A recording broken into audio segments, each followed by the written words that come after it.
जो last class में हमने परावर्तन और अपवर्तन के नियमों की क्या कर ली थी, पुष्टि कर ली थी, उसी के ऊपर एक न्यूमेरिकल क्वेश्चन है जिसमें आप लोगों को अगर मान लो कि आपतन का, अपवर्तन का या परावर्तन का कहीं पर भी अगर आपको एंगल पूछे तो उस कंडीशन में आप क्या कर सकते हो, उस एंगल किसी एक एंगल के आधार पर, जैसे कि आपको आपतन का एंगल दिया है तो आपको अपवर्तन का एंगल ज्ञात करना है तो वो ज्ञात कर सकते हो। या फिर मान लो कि कोई भी विद्युत चुंबकीय तरंग जब किसी अभिलंब के साथ में, अभिलंब के ऊपर आपतित एंगल थीटा आई के साथ में आपतित होती है, तो उस कंडीशन में अगर हमें ये पूछ ले कि कोई भी दो माध्यम है उसमें से अगर प्रथम माध्यम के प्रथम और द्वितीय माध्यम की परिसीमा के ऊपर जब कोई तरंग आपतित होती है तो उस कंडीशन के अंदर वो दूसरे माध्यम के ऊपर अभिलंब से झुकेगी या फिर उससे दूर हटेगी।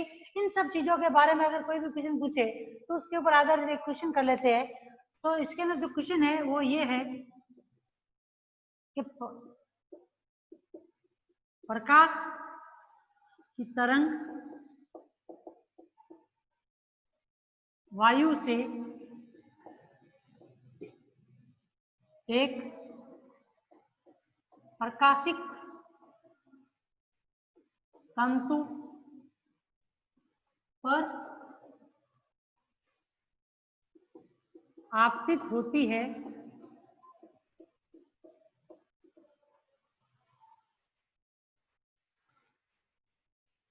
जहां वायु का अपवर्तनांक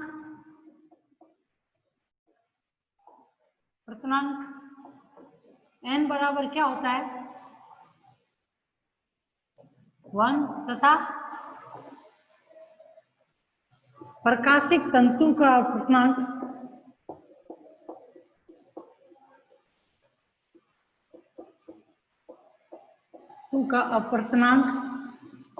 n2 बराबर 1.44 है। तब नंबर 1, यह तरंग किस दिशा में मुड़ेगी?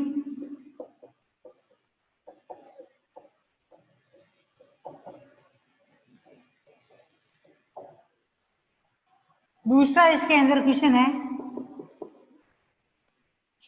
यदि तरंग का आपतन कोण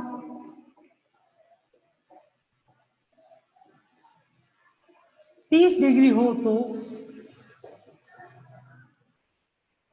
अपवर्तन कोण को ज्ञात कीजिए। अपवर्तन कोण को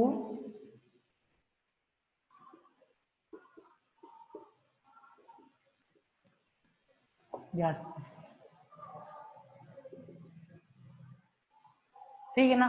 तो इस क्वेश्चन में कुछ भी नहीं, आप लोगों को जो मैंने लास्ट में अपन ने जो अभी पढ़ा था फर्स्ट, इसी का जो ये टॉपिक था, किसी भी विद्युत चुंबकीय तरंग का क्या करना था हमें कि दो अचालक माध्यमों की परिसीमा से हमें परावर्तन और अपवर्तन के नियम पढ़े थे और उनकी पुष्टि की थी। अगर आप लोगों को इन तरंगों में विद्युत चुंबकीय तरंग का किसी माध्यम की परिसीमा से परावर्तन और अपवर्तन के नियम याद है तो उस कंडीशन में ये क्वेश्चन करना और भी सरल हो जाता है। अब देखिए माध्यम फर्स्ट कौन सा होगा इसमें, अब देखिए यहाँ पे तरंग क्या वायु से किस में जा रही है, प्रकाशिक तंतु में जा रही है। तो वायु से प्रकाशिक तंत्र में जा रही है तो वायु वाला माध्यम क्या हो जाएगा इस तरंग के लिए, वायु क्या हो जाएगी प्रथम माध्यम, और प्रकाशिक तंतु क्या हो जाएगा माध्यम सेकंड।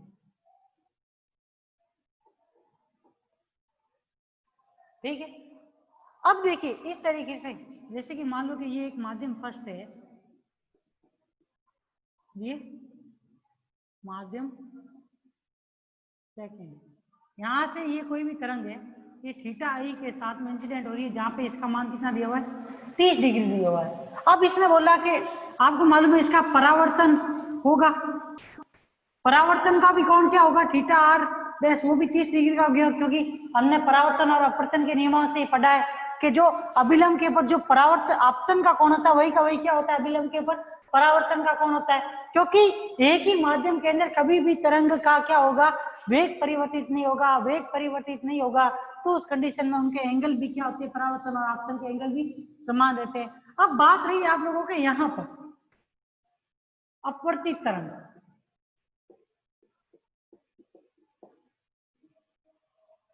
ठीक है, ये अपवर्तित तरंग है, उसके लिए आपको किसका मान ज्ञात करना है, थीटा आर। अपवर्तन कोण का मान ज्ञात करना है, मतलब आपको ये पता करना है कि अगर आप अपवर्तन कोण का मान ज्ञात करते हो तो उसकी सहायता से ये भी पता चल जाएगा कि वो तरंग किस दिशा में मुड़ेगी। तो उसके लिए आप लोगों को मालूम हो तो हमने स्नेल का नियम पढ़ा था, उस स्नेल के नियम के अंदर जो आप लोगों को वैल्यू थी, स्नेल का नियम था दो माध्यमों की परिसीमा के ऊपर अपवर्तनांक जो होता है वो आपतन कोण और परावर्तन कोण की कोज्या के अनुपात के बराबर होता है, साइन थीटा के अनुपात के बराबर होता है। तो उसी की सहायता से हम क्या कर सकते हैं, इन दोनों क्वेश्चन को, एक तो तरंग किस दिशा में मुड़ेगी, अभिलंब की तरफ झुकेगी या अभिलंब से थोड़ा सा दूर की तरफ हटेगी, उसके बारे में पता करेंगे। साथ ही साथ में जो आपका अपवर्तन कोण है थीटा आर, उसका मान भी हम किससे ज्ञात करेंगे, उसी स्नेल के नियम से ज्ञात करेंगे। अब देखिए यहाँ पे n1 का मान कितना है 1 और n2 का मान कितना है 1.44, किसके लिए, प्रकाशित तंतु के लिए। ठीक है, अब देखिए स्नेल के नियम से हमने क्या पढ़ा था, पहला करते हैं।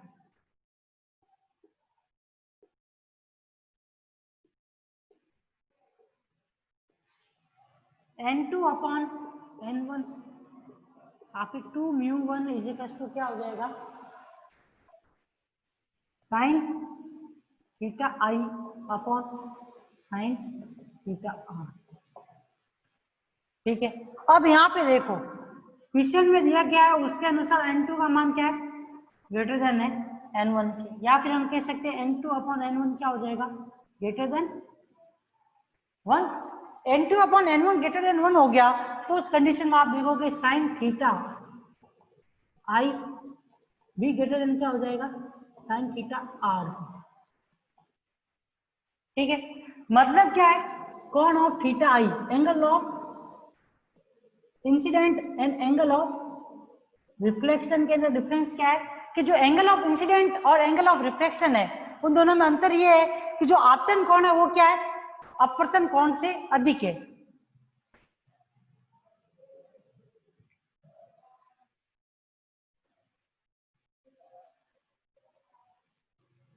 इक्वेशन नंबर 1 से क्या पता चल रहा है, इक्वेशन नंबर 1 से स्पष्ट है कि आपतन कोण किससे अधिक है और अपवर्तन कोण से अधिक है, अतः अपवर्तित तरंग या माध्यम सेकंड में तरंग क्या होगी, तरंग अभिलंब की तरफ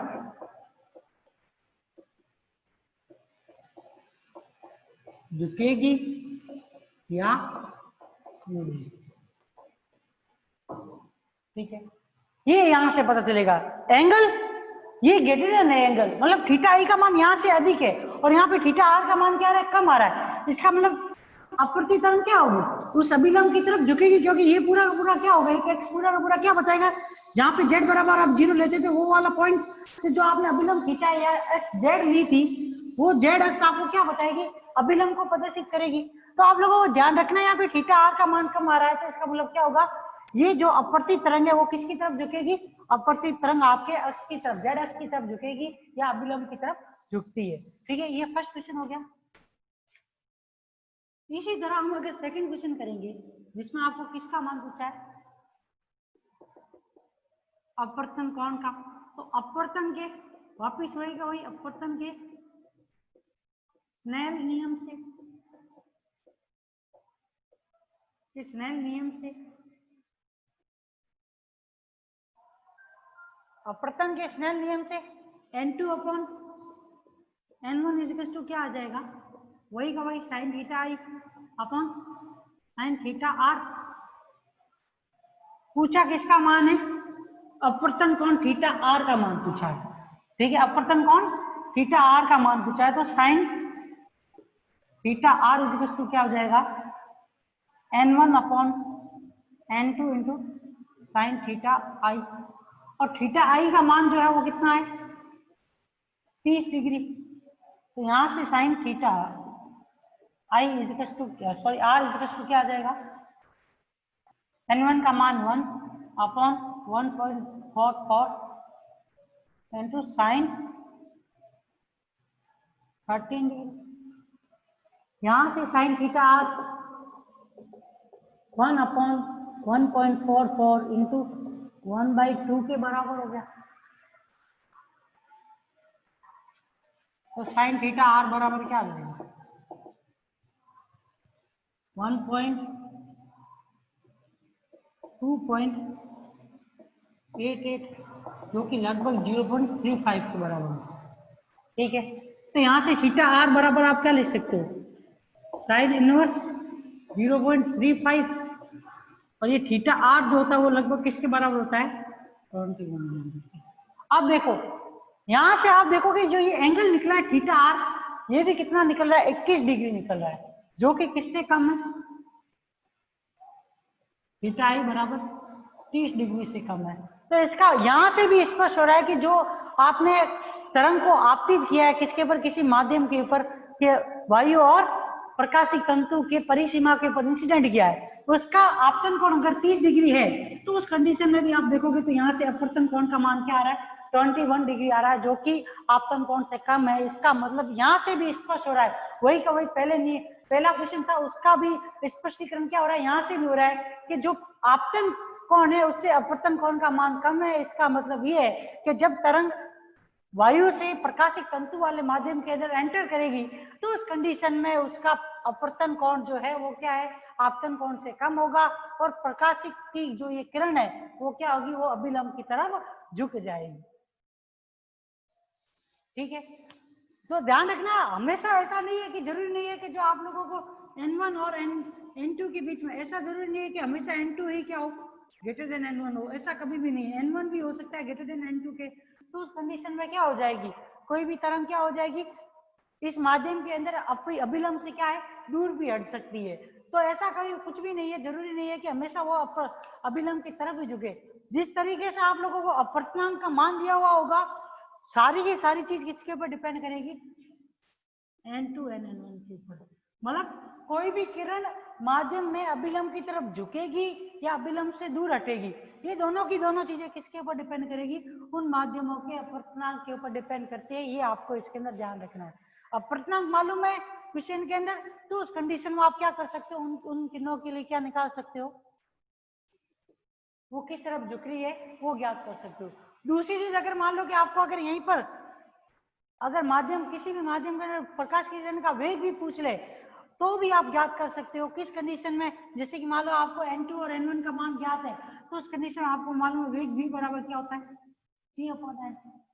मान लो कि यहाँ पर अगर आपको अपवर्तनांक दिया हुआ है n और प्रकाश की किरण, आपको प्रकाश का वेग तो मालूम ही होता है, तो आप प्रकाशिक तंतु के अंदर क्या कर सकते हो, v बराबर 3.8 इंटू 10⁸ अपॉन n2 का मान क्या है 1.44। भाग देके आप क्या कर सकते हो, प्रकाश की किरण का मान भी ज्ञात कर सकते हो, जो प्रकाशिक तंतु है उसके अंदर प्रकाश की किरण का वेग भी ज्ञात कर सकते हो। ये किसके लिए, माध्यम 2 के लिए हो जाएगा। इसी प्रकार से माध्यम 1 के लिए क्या आ जाएगा, c/n1, तो वो क्या हो जाएगा 3.8 into 3 into 10⁸ 3 into 10⁸ upon 1 metre पर सेकंड। तो ध्यान रखना, मतलब अगर आप लोगों को अपवर्तनांक दिया हुआ है उस कंडीशन के अंदर दोनों माध्यम में आपको प्रकाश की किरण का वेग पूछे तो भी आप क्या कर सकते हो, ज्ञात कर सकते हो। और किस तरफ झुकेगी वो भी ज्ञात कर सकते हो, किसके ऊपर, सिर्फ अपवर्तनांक के ऊपर। मतलब किसी भी किरण का किसी माध्यम में किस प्रकार से वो अपनी दिशा को परिवर्तित कर रही है, अभिलंब से दूर हटेगी, अभिलंब के पास आएगी, उसका वेग कम होगा या अधिक होगा, वो सब किसके ऊपर डिपेंड करेगा, वो सारा का सारा उस माध्यम के अपवर्तनांक के ऊपर डिपेंड करेगा। अपवर्तनांक मालूम है तो माध्यम के अंदर आप लोग क्या कर सकते हो, तरंग के अपवर्तन कोण को भी ज्ञात कर सकते हो, उसके वेग को भी ज्ञात कर सकते हो। ठीक है ना। देखो नेक्स्ट टॉपिक जो है आपका थोड़ा सा लेंथी टॉपिक है, क्योंकि इसके अंदर दो भाग है, इसके दो केस है, तो टाइम लगेगा लेकिन अच्छे से कराएंगे जिससे समझ में भी आ जाए। तो आज जो है इसके अंदर क्या है, फ्रेनेल समीकरण के बारे में पढ़ेंगे। फ्रेनेल समीकरण या संबंध।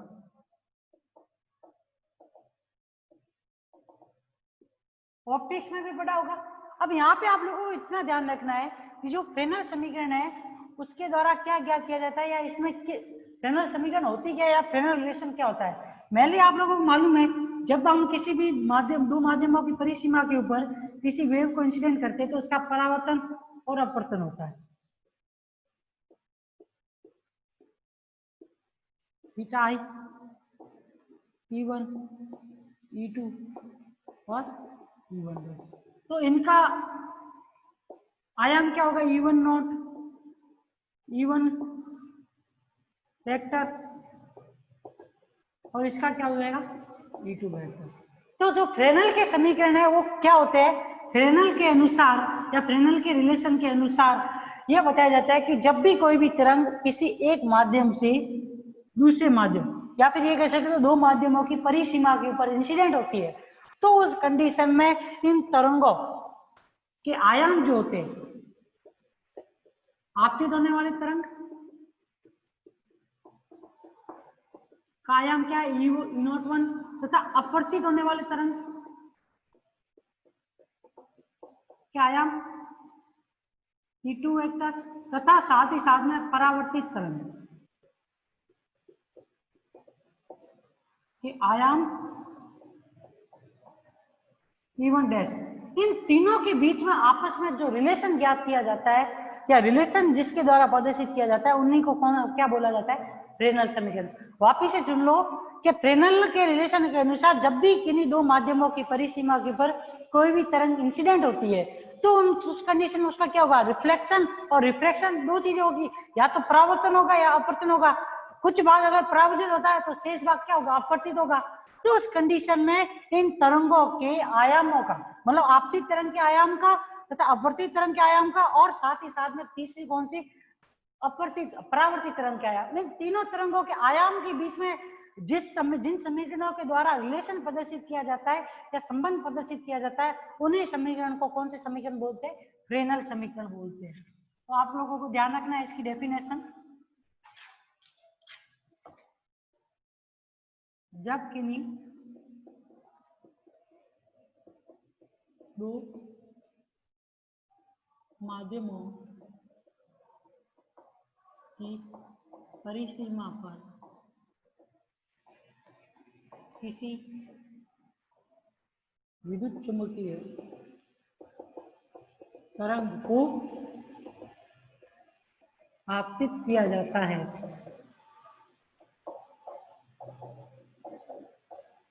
तो उसकी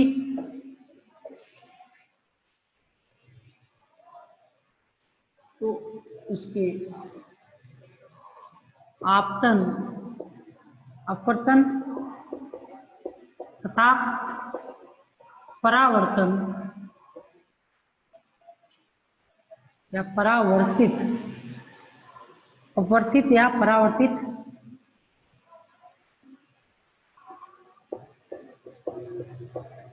तथा परावर्तित तरंगों के आयाम तथा आपतित तरंग के आयाम के मध्य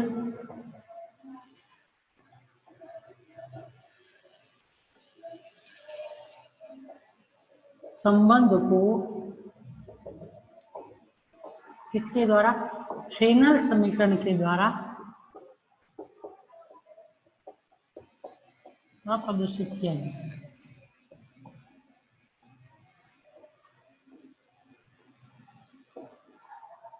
आपतित किरण और परावर्तित किरण, इन दोनों के बीच में जो इन दोनों का आयाम होगा उसका हम किसके साथ में, अपवर्तित तरंग और परावर्तित तरंग के आयाम का किसके साथ में, आपतित तरंग के आयाम के साथ में हम जब रिलेशन निकालेंगे तो वो रिलेशन कौन से समीकरण के द्वारा, फ्रेनेल समीकरण के द्वारा प्रदर्शित किया जाता है। ठीक है, तो इसी के साथ में दूसरी चीज आपको ये ध्यान रखनी है, जब हम इनके बीच में परावर्तित, अपवर्तित और आपतित तरंगों के आयाम के बीच में रिलेशन निकालते हैं तो उसके साथ साथ में हम क्या कर सकते हैं, फ्रेनेल समीकरण की सहायता से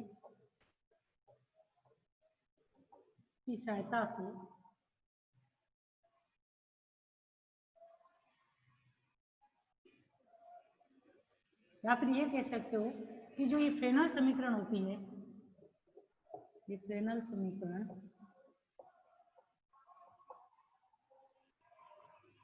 दूसरी चीज की दूसरी डेफिनेशन इसकी ये हो जाएगी कि जो फ्रेनल समीकरण होती है वो किस किस के E0 1 डैश अपॉन E0 1 व E0 2 अपॉन E0 1। दूसरी डेफिनेशन इसकी, एक तो ये सीधा सा इस तरीके से बता सकते हो, दूसरा आप ये कह सकते हो कि जो फ्रेनल समीकरण होती है वो किसके अनुपात को प्रदर्शित करती है, फ्रेनल समीकरण परावर्तित और अपवर्तित तरंग का किसके साथ में, आपतित तरंग के साथ में अनुपात, आयाम के अनुपात को प्रदर्शित करती है। ये भी इसकी डेफिनेशन हो सकती है। मतलब परावर्तित तरंग और आपतित तरंग के आयाम का किसके साथ में अनुपात, अब आपतित तरंग के साथ में अनुपात को भी क्या बोलते हैं, फ्रेनल समीकरण बोलते हैं। तो यहाँ पे दूसरी डेफिनेशन इसकी हो जाएगी, परावर्तित व अपवर्तित तरंगों के आयाम व आपतित तरंगों के आयाम के अनुपात को प्रदर्शित करती है।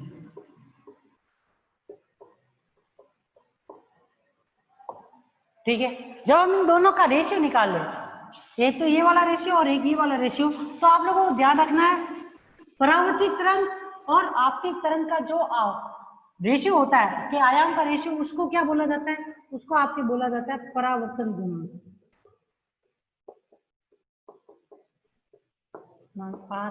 और अपवर्तित तरंग और आपतित तरंग का के आयाम का जो अनुपात होता है वो किसको प्रदर्शित करता है, पारगमन गुणांक या फिर अपवर्तन गुणांक। मतलब जब किरण एक माध्यम से दूसरे माध्यम के अंदर संचरण कर जाती है तो उस कंडीशन में उनके जो आयाम का रेशियो होगा वो किसको प्रदर्शित करेगा, वो अपवर्तन गुणांक को प्रदर्शित करेगा। तो आपको यहाँ पे ये ध्यान रखना है कि फ्रेनल समीकरण की सहायता से हम एक और चीज क्या याद कर सकते हैं, इन समीकरणों की सहायता से हम तरंग के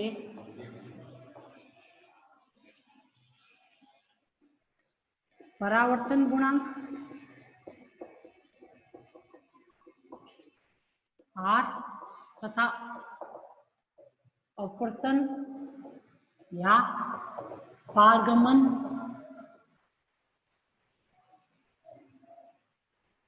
गुणांक T का मान भी ज्ञात कर सकते हैं। ये भी आपको इसके अंदर ध्यान रखना है। ठीक है, एक चीज और आप लोगों को ये ध्यान रहनी चाहिए कि जब भी कोई भी तरंग, आपको मालूम है प्रकाश की किरण जब किसी स्रोत से उत्सर्जित होती है तो उस कंडीशन में आपको मालूम है वो अध्रुवित होती है। हमको क्या करना पड़ता है, उसको पोलराइज करना पड़ता है। ये मैंने लास्ट में, फर्स्ट मिनट के लास्ट में मैंने बताया था कि कोई भी किरण जो होती है वो किसी सोर्स से उत्सर्जित होती है, या फिर आप देखो सूर्य से उत्सर्जित होने वाली जो इलेक्ट्रोमैग्नेटिक वेव होती है वो किसी भी माध्यम के ऊपर या किसी पदार्थ के ऊपर इंसिडेंट होती है तो उससे पहले वो कैसी होती है, अनपोलराइज होती है या फिर अध्रुवित होती है। तो अध्रुवित तरंग जो होती है उनके लिए क्या नहीं कर सकते, अध्रुवित तरंग के लिए आपको ये ध्यान रखना है कि जो फ्रेनल समीकरण है उनको ज्ञात करना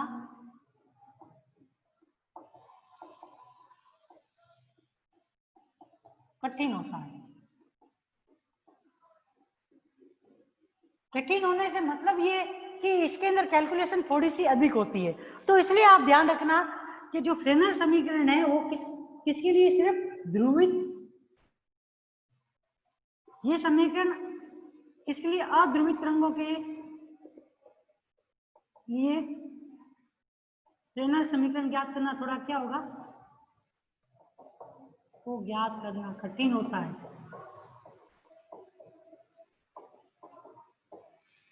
क्योंकि इसमें कैलकुलेशन थोड़ी क्या होती है, डिफिकल्ट होती है।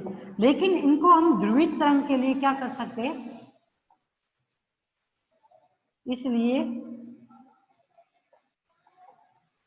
क्या किया जाता है, फ्रेनेल समीकरण को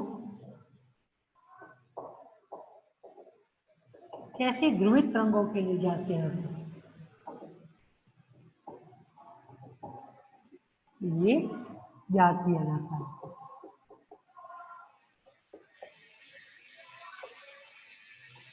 ठीक है। अब और इसमें एक ही साथ में जब आप कोई भी ध्रुवित तरंग को किसी माध्यम की परिसीमा के ऊपर इंसिडेंट करोगे तो उसमें भी क्या होगा, फ्रेनेल समीकरण ज्ञात करने के लिए दो कंडीशन होगी।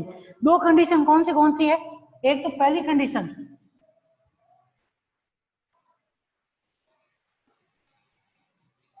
यहाँ पे क्या होगी, आपतित विद्युत चुंबकीय, आपतित ध्रुवित, आपतित के साथ में कैसी है, ध्रुवित विद्युत चुंबकीय तरंग। और ये क्या होती है, दो परिस्थितियां होती है।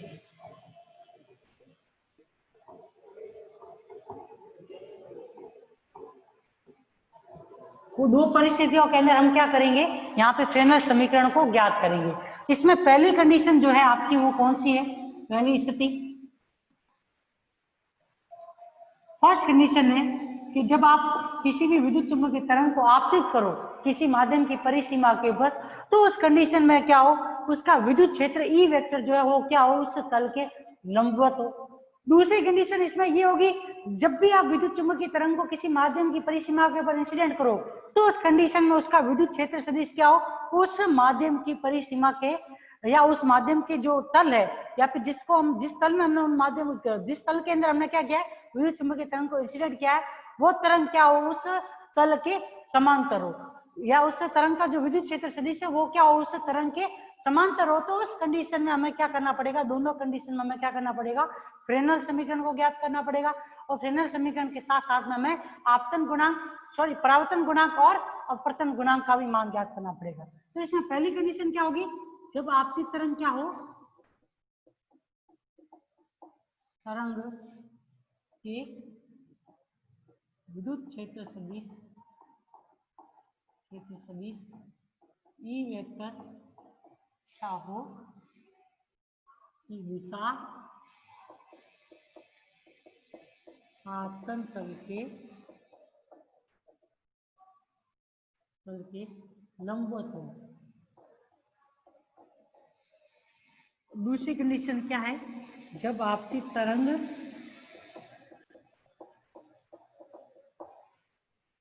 के विद्युत क्षेत्र सदिश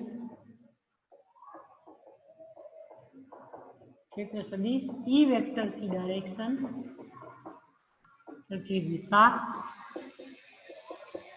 आपतित तल के समांतर है। ठीक है, तो इन दो कंडीशन में हमें क्या करनी पड़ेगी, फ्रेनेल समीकरण को याद करना पड़ेगा और उसके अंदर परावर्तन और आपतन गुणांक के लिए का भी मान हमें इसमें याद करना पड़ेगा। ठीक है ना।